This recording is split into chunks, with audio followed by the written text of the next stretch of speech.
Hi guys, welcome back to my next video. നമ്മൾ ഇന്ന് ഇവിടെ നോക്കാൻ പോകുന്നത് L2 എമ്പുരാൻ എന്ന് പറയുന്ന സിനിമയെ കുറിച്ചിട്ടാണ്. എനിക്കറിയാം ഞാൻ ഇത് ഇടാൻ വൈകി എന്നുള്ളത്, കാരണം ഫാൻ ഷോയ്ക്ക് എനിക്ക് പോകാൻ പറ്റിയിട്ടില്ല.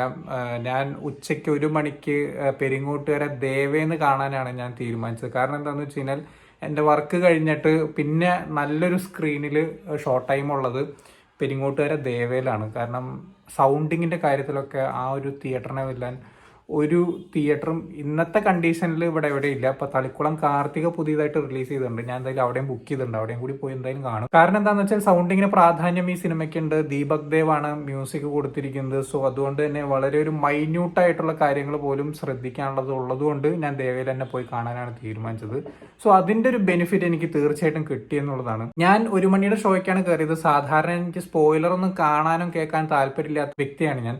പക്ഷേ ഇത് ഞാൻ പോകുന്നതിന് മുമ്പ് തന്നെ ഭയങ്കരമായിട്ട് ഡിഗ്രേഡ് ചെയ്തതാണോ എന്താണോ, പൃഥ്വിരാജ് കൊണ്ടുപോയി പടം, മോഹൻലാലിന് സ്ക്രീൻ സ്പേസ് ഇല്ല, ദീപക് ദേവിന് ബാക്ക്ഗ്രൗണ്ട് സ്കോർ ചെയ്യാനറിയില്ല, അയ്യേ ഇതൊക്കെ എന്ത് തേങ്ങാക്കൊലയാണെന്നൊക്കെയുള്ള രീതിക്കുള്ള കമൻസ് ഒക്കെ കേട്ടിട്ടാണ് ഞാൻ പടത്തിന് കയറിയത്.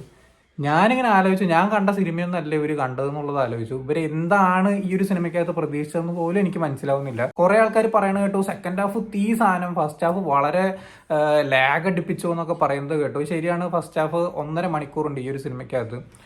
മോഹൻലാൽ വരുന്നത് ഏകദേശം 3/4 മണിക്കൂറിനോട് അടുപ്പിച്ച് എത്തുന്ന സമയത്താണ് മോഹൻലാലിന്റെ എൻട്രി എന്ന് പറയുന്നത്, ലാലേട്ടന്റെ എൻട്രി എന്ന് പറയുന്നത്. അത് പറഞ്ഞിട്ടിപ്പോ പടം ലാഗ് ആണെന്നൊക്കെ പറയാൻ പറ്റുമോ എനിക്കറിയില്ല. പടത്തിന്റെ ആ ഒരു ബിൽഡിംഗ് എന്ന് പറഞ്ഞു കഴിഞ്ഞാൽ അത്രയും പെർഫെക്റ്റ് ആയിട്ടാണ് ആ ഒരു സംഭവം സ്റ്റോറി നരേറ്റ് ചെയ്ത് ബിൽഡ് ചെയ്ത് കൊണ്ടുവരുന്നത്. ഞാൻ ആ അന്തം വിട്ടുപോയി, എങ്ങനെയാണ് ഇങ്ങനത്തെ കമന്റ്സ് ഒക്കെ വരുന്നത് എന്നുള്ളത് ആലോചിച്ചിട്ട്. സോ എന്നെ സംബന്ധിച്ച് പെർഫെക്റ്റ് ആയിട്ട് വന്നിട്ടുള്ള ഒരു ഫസ്റ്റ് ഹാഫും കിടലിനായിട്ട് വന്നിട്ടുള്ള ഒരു സെക്കൻഡ് ഹാഫുമാണ്.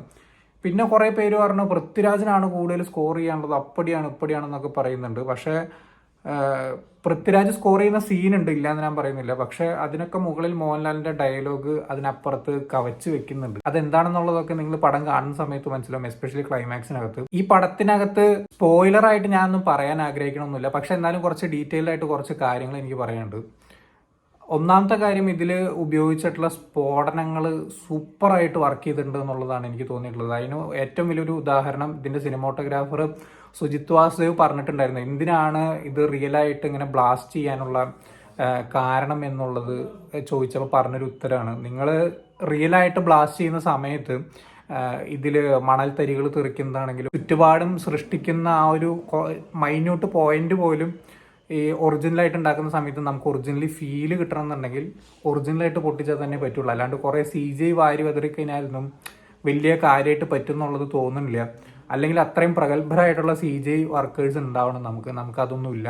സോ അതുകൊണ്ട് നമ്മളത് ഒറിജിനലായിട്ട് പൊട്ടിക്കാൻ തീരുമാനിച്ചു എന്ന് പറഞ്ഞു. അതിന്റെ ഔട്ട്പുട്ട് നിങ്ങൾക്ക് ഈ പടത്തിന്റെ ഫസ്റ്റ് ഷോട്ടിൽ തന്നെ നിങ്ങൾക്ക് ഈ ഒരു ഇത് സംഭവത്തിനകത്ത് കിട്ടും. ഷോട്ട് കാണുമ്പോൾ തന്നെ നിങ്ങൾ ആ ഒരു വേൾഡ് ബിൽഡിങ്ങിലേക്ക് നിങ്ങൾ എൻട്രി ആവുകയാണ്. അത് വല്ലാത്തൊരു സംഭവമാണ്. മുരളി ഗോപിയുടെ ആ ഒരു 1-2 വാക്കുകളിൽ കൂടെ നിങ്ങൾ ആ ഒരു വേൾഡിലേക്ക് കയറി ചെല്ലുകയാണ്. അതിനുശേഷമുള്ളൊരു 20 മിനിറ്റ് ഉണ്ടല്ലോ, വേറെ റേഞ്ചിൽ ചെയ്തു വെച്ചിട്ടുണ്ട് ഈ ഒരു സിനിമയ്ക്കകത്ത്. ഇതിൽ പൊളിറ്റിക്സോ ബാക്കി കാര്യങ്ങളൊന്നും നോക്കണം എന്ന് ഞാൻ പറയില്ല. ഒരു സിനിമയായിട്ട് തന്നെ കണ്ട് അതേപോലെ വിടുക. പൊളിറ്റിക്സ് ഒക്കെ നോക്കാൻ നിന്ന് കഴിഞ്ഞാൽ നിങ്ങൾക്ക് ഇപ്പം എന്താ ഞാൻ പറയാം, നല്ലൊരു സിനിമ ആസ്വദിക്കാനുള്ള ഒരു ടൈം നഷ്ടപ്പെടും എന്നുള്ളത് എനിക്ക് പറയാനുള്ളൂ. സിനിമയായിട്ട് കാണാൻ പഠിക്കുക. അതിപ്പോൾ ഈ സിനിമ എന്നല്ല, ഏത് സിനിമയിലും അങ്ങനെ തന്നെ കാണാൻ പഠിക്കുക. വളരെ ഗംഭീരമായിട്ട് ആ ഒരു ഇമോഷൻസും കാര്യങ്ങളൊക്കെ കണക്ട് ചെയ്യാനായിട്ട് സാധിച്ചു എന്നുള്ളതാണ്. എസ്പെഷ്യലി ആ മുന്ന എന്ന് പറയുന്ന ക്യാരക്ടറൊക്കെ ചെയ്യുന്നത് കണ്ടു കഴിഞ്ഞാൽ എടുത്തിട്ട് അലക്കാൻ തോന്നും. അതുപോലത്തെ കുറെ കാര്യങ്ങളുണ്ട് ഇതിനകത്ത്. സോ അതിനുശേഷം വരുന്ന ഓരോ ക്യാരക്ടേഴ്സിന്റെ എൻട്രി ആണെങ്കിലും, വന്നു പോകുന്ന മിനിമൽ ക്യാരക്ടേഴ്സ് ആണെങ്കിൽ പോലും, അല്ലെങ്കിൽ വളരെ ചെറിയ സ്ക്രീൻ സ്പേസ് ഉള്ള ക്യാരക്ടേഴ്സ് ആണെങ്കിൽ പോലും അവർക്ക് ചെയ്യാനുള്ള കാര്യങ്ങൾ ഈ ഒരു സീനിനകത്തുണ്ട്. പിന്നെ അതുപോലെ തന്നെ ഇതിൽ ഉപയോഗിച്ചിരിക്കുന്ന ആക്ഷൻ സീക്വൻസുകൾ, ഞാൻ ഇതിൽ കേട്ടു, ഇതിൽ അവസാനത്തെ ക്ലൈമാക്സ് ആക്ഷൻ സീക്വൻസുകളൊക്കെ തെലുങ്ക് ആക്ഷൻ സീക്വൻസുകളൊക്കെ ആക്കിയിട്ടാണ് ഇതിൽ കൊടുത്തിട്ടുള്ളത് എന്നൊക്കെ പറഞ്ഞു കേട്ടു. എവിടെയാണ് ഇതിൽ തെലുങ്ക് ചൊവ്വ വന്നതെന്ന് എനിക്ക് മനസ്സിലായില്ല. കാരണം എന്താണെന്ന് വെച്ചാൽ ആ ഒരു അറ്റ്മോസ്ഫിയർ ആണ് അവർക്ക് അങ്ങനെ തോന്നിച്ചതെന്നുണ്ടെങ്കിൽ അത് നിങ്ങളുടെ തെറ്റാണ്, അല്ലാണ്ട് സിനിമയുടെ തെറ്റല്ല. ആക്ഷൻ സീക്വൻസ് പക്ക ഈ എടുത്ത് വാരി വലിച്ചെറിയലൊന്നും ആയിരുന്നില്ല സിനിമയ്ക്കകത്തുണ്ടായിരുന്നു. അത്യാവശ്യം നല്ല രീതിയിൽ ആക്ഷൻ സീക്വൻസുകൾ ചെയ്തു വെച്ചിട്ടുണ്ട്. എസ്പെഷ്യലി ഞാൻ പറയുന്നില്ല, പക്ഷെ എന്നാലും ഞാൻ പറഞ്ഞു പോവുകയാണ്. കാരണം ആ കാടിൻ്റെ ഉള്ളിലുള്ള ആ ഫൈറ്റ് സീക്വൻസ് വേറെ ലെവലായിരുന്നു. ക്ലൈമാക്സിനകത്ത് ഉപയോഗിച്ചിട്ടുള്ള ഫൈറ്റ് സീക്വൻസ് വേറെ റേഞ്ച് ആയിരുന്നു. അത് നമുക്ക് ശരിക്കും ഗോസ് ബംസ് എനിക്ക് കിട്ടി പേഴ്സണലി. ഒരുപാട് ആൾക്കാർ പറഞ്ഞു ലൂസിഫറിൻ്റെ അത്ര പോരാ എന്ന് പറഞ്ഞു. ഈ ലൂസിഫറിൻ്റെ അത്ര പോരാ എന്ന് പറയുന്ന സമയത്ത് ലൂസിഫർ എന്ന് പറയുന്ന സിനിമ ഇറങ്ങുന്ന സമയം എന്ന് പറയുന്നത് 2019 മലയാളം ഇൻഡസ്ട്രിക്ക് ലൂസിഫർ എന്ന് പറയുന്ന സിനിമ കിട്ടുന്നത്. ആ സമയത്ത് അതിൻ്റെ 10 ക്വാളിറ്റി ഉള്ള ഒരു പടം പോലും നമുക്ക് മലയാളം സിനിമയ്ക്കകത്തില്ല. അതുപോലത്തെ ഒരു സ്റ്റോറി നരേഷൻ നമുക്ക് കിട്ടിയിട്ടുണ്ടായിരുന്നില്ല. സോ എല്ലാവരും ആ ഒരു ടൈമിൽ ആ ഒരു സിനിമ എന്ന് പറഞ്ഞാൽ അത്രയധികം പ്രകമ്പനം കൊള്ളിച്ചിരുന്നു. ഈ ഒരു സിനിമയും ആ പാറ്റേൺ തന്നെയാണ് പിടിച്ചിരിക്കുന്നത്. പക്ഷേ ഈ ഒരു സിനിമയ്ക്കകത്ത് സ്റ്റോറി ബിൽഡിങ് വളരെ ഗംഭീരമായിട്ട് ചെയ്തിട്ടുണ്ട്. ഒരുപാട് നല്ല രീതിയിൽ ഡീറ്റെയിലിംഗ് കൊടുത്തിട്ടുണ്ട്. എന്താ പറയുക, ക്യാരക്ടർ ഡെവലപ്മെന്റ് അതിഗംഭീരമായിട്ട് ചെയ്തിട്ടുണ്ട്. എന്തുകൊണ്ട് നോക്കുമ്പോഴും ലൂസിഫർ എന്ന് പറയുന്ന സിനിമയെക്കാട്ടും വലിയ രീതിയിലാണ് ഈ ഒരു സിനിമ വന്നിട്ടുള്ളത്. പിന്നെ എന്തുകൊണ്ടാണ് ഒരു ലൂസിഫർ എന്ന് പറയുന്ന സിനിമയാണ് അടിപൊളി എന്ന് പറയുന്നതെന്ന് എനിക്ക് മനസ്സിലാവുന്നത്. ചിലപ്പോൾ സ്വാഭാവികമായിട്ടും ഇപ്പോൾ ബാഹുബലി 2 വന്നപ്പോൾ എല്ലാവർക്കും ബാഹുബലി ഫസ്റ്റാണ് ഇഷ്ടം, KGF 2 വന്നപ്പോൾ എല്ലാവർക്കും KGF 1 ആണ് ഇഷ്ടം.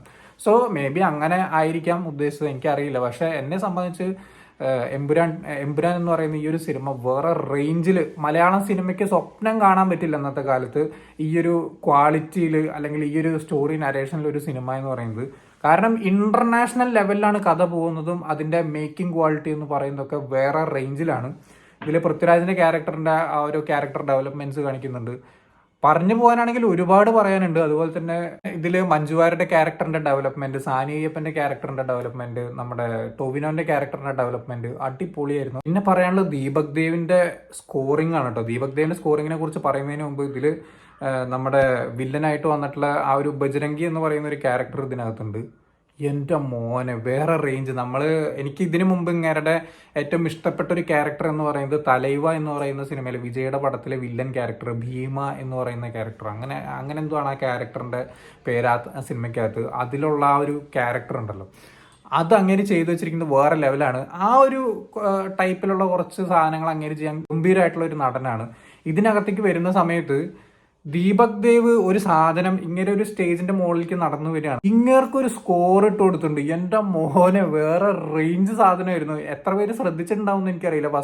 ഫസ്റ്റ് ഷോകളിൽ എത്ര പേര് അത് ശ്രദ്ധിച്ചിട്ടുണ്ടാവും എന്നറിയില്ല. നിങ്ങൾ ഇനി രണ്ടാമത്തെ തവണ കാണുകയാണെന്നുണ്ടെങ്കിൽ നിങ്ങൾ അതൊന്ന് ശ്രദ്ധിച്ചു നോക്കുക. അതുപോലെ തന്നെ മോഹൻലാലിന്റെ ഇൻട്രോ സമയത്ത് കൊടുത്തിട്ടുള്ള സ്കോർ, എൻ്റെ മോനെ ഗൂസ് ബംസ് എന്നൊക്കെ പറഞ്ഞാൽ നിങ്ങൾ ആ ഒച്ചപ്പാടും ബഹളവും ഇല്ലാതെ നല്ലൊരു തിയേറ്ററിനകത്തിരുന്ന് കാണുകയാണെന്നുണ്ടെങ്കിൽ അതിനുള്ള ഓരോ മൈന്യൂട്ടായിട്ടുള്ള സൗണ്ട് പോലും നിങ്ങൾക്ക് രോമാഞ്ചം തരുന്നുള്ളതാണ് എനിക്ക് പേഴ്സണലി തോന്നിയിട്ടുള്ളത്.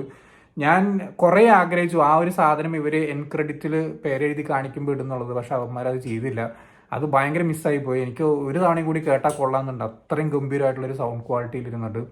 പിന്നെ അതുപോലെ തന്നെ ഒരു പാട്ട്, അത് ഞാൻ പറയുന്നില്ല, വേറെ ഒരു റീമിക്സും കാര്യങ്ങളൊക്കെ വരുന്നുണ്ട്, അത് അടിപൊളിയായിട്ടുണ്ട്. പിന്നെ അതുപോലെ തന്നെ ഉഷാ ഉതുപ്പിന്റെ സൗണ്ടിൽ ഒരു പാട്ട് വരുന്നുണ്ട്, വേറെ റേഞ്ച് സാധനം. ഞാൻ ഈ പടത്തിന് കയറുന്ന സമയത്ത് കുറെ കമന്റ്സും കാര്യങ്ങളൊക്കെ ഉണ്ടായിരുന്നു.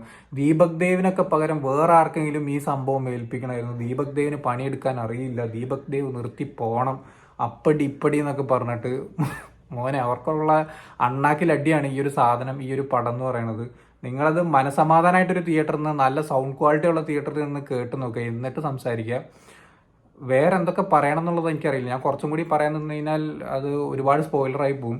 ഈ ഒരു പടത്തിൻ്റെ ഒരു സംഭവം എന്ന് പറയുന്നത് കംപ്ലീറ്റ് ആയിട്ടില്ല. അത് പൃഥ്വിരാജും ടീമും ഇത് നേരത്തെ പറഞ്ഞിട്ടുള്ളതാണ്. നിങ്ങളിത് എക്സ്പെക്ട് ചെയ്യുമ്പോൾ ലൂസിഫർ പോലെ ഒരു എൻഡിങ് ഉള്ളൊരു സിനിമയല്ല എമ്പുരാൻ എന്ന് പറയുന്നത്. എൻഡിങ് ഈ ഒരു കുറച്ച് ഒരു സാധനങ്ങളുടെ തുടക്കമാണ് ഈ ഒരു സിനിമ എന്ന് പറയുന്നത്. സോ കംപ്ലീറ്റഡ് അല്ല ഈ ഒരു സ്റ്റോറി എന്ന് പറയുന്നത്. കംപ്ലീറ്റഡ് ആയാലാണല്ലോ നിങ്ങൾക്ക് അതിനെക്കുറിച്ച് എന്തെങ്കിലും പറയാൻ പറ്റുള്ളൂ. പക്ഷെ ഇവർ എടുത്തു വെച്ചിട്ടുള്ള 3 മണിക്കൂർ പ്രൊഡക്റ്റ് വേറെ റേഞ്ചാണ്. സോ എന്തായാലും ഈ പടം എത്രത്തോളം വലിയ വിജയമാവുന്നോ അത്രത്തോളം വലിയ സ്കെയിലാണ് തേർഡ് പാർട്ട് വരിക. സോ എന്തായാലും വലിയൊരു വിജയമാവട്ടെ എന്ന് ആഗ്രഹിക്കുന്നു. കാരണം മലയാളം സിനിമയുടെ ഒരു വലിയൊരു അഭിമാനമായിട്ടുള്ളൊരു സിനിമയാണ് എമ്പുരാൻ എന്ന് പറയുന്നത്. ഞാൻ ഇപ്പോഴും പറയുന്നു, എനിക്ക് തോന്നുന്നില്ല ഒരു ഇന്ത്യൻ സിനിമയ്ക്ക് ഈ ഒരു റേഞ്ചിൽ എടുത്തു വെക്കാൻ പറ്റും ഒരു സിനിമ എന്നുള്ളത്. എനിക്ക് തോന്നുന്നില്ല. ഈവൻ രാജമൗലിയെ കൊണ്ടൊക്കെ ചിലപ്പോൾ പറ്റുമായിരിക്കും, പ്രശാന്ത് നീലിനെ കൊണ്ടൊക്കെ ചിലപ്പോൾ പറ്റുമായിരിക്കും. പക്ഷേ ക്ലാരിറ്റി കൂടുതലുള്ളതായിട്ടാണ് ഈ ഒരു സിനിമയെ പറ്റിയിട്ട് എനിക്ക് തോന്നിയിട്ടുള്ളത്. സോ എന്തായാലും നിങ്ങൾ തിയേറ്ററിൽ നിന്ന് കാണാത്തവരാണെങ്കിൽ എന്തായാലും നല്ലൊരു സൗണ്ട് ക്വാളിറ്റി ഉള്ള തിയേറ്ററിനകത്തിരുന്ന് തന്നെ ഈ ഒരു സിനിമ കാണാൻ വേണ്ടി ശ്രമിക്കുക. സോ ഞാൻ എന്തായാലും വീണ്ടും ഒരു തവണയും കൂടി കാണുന്നുണ്ട്. എനിക്ക് എന്തായാലും ആ ബാക്ക്ഗ്രൗണ്ട് സ്കോറുകൾ ഒന്നും കൂടി തിയേറ്ററിനകത്തിരുന്ന് തന്നെ കേൾക്കണം. സോ നിങ്ങൾ ഈ ഒരു സിനിമ കണ്ടിട്ടുള്ളവരാണെങ്കിൽ എന്താണ് നിങ്ങളുടെ അഭിപ്രായം എന്നുള്ളത് താഴെ കമന്റ് ബോക്സിൽ രേഖപ്പെടുത്തുക. വീഡിയോ ഇഷ്ടപ്പെട്ടെന്നായിരുന്നു, ഇഷ്ടപ്പെട്ട ലൈക്ക് ചെയ്യുക, ഷെയർ ചെയ്യുക, കമന്റ് ചെയ്യുക, ചാനൽ സബ്സ്ക്രൈബ് ചെയ്യുന്നവരും മറക്കാതിരിക്കാം. See you in the next video guys.